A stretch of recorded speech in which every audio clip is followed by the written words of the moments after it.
Hello people, welcome back into this channel. So in this video I would like to show you the way how to save your Google Docs file into PDF format. Let's just right away jump into the tutorial. Open the application and let's just open the files that we want to save into the PDF format. And after you open it, now you just need to go click these three small dots and go click this share and export. And this share and export, we need to go click this print. The next thing you need to do is just go click this share button. Oh my bad, here is since still in the landscape, so I will let to change it become portrait first.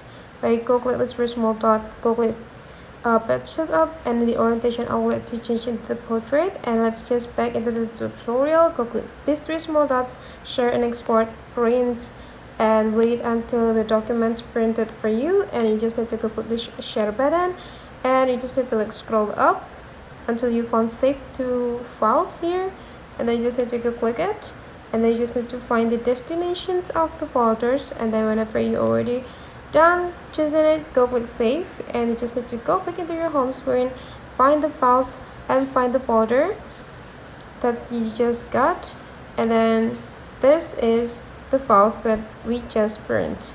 So here is already in a PDF format. That is the way how to save your documents from Google Docs into the PDF format. Hopefully this tutorial today is useful for you. Thank you for watching, and I will see you for the next tutorial.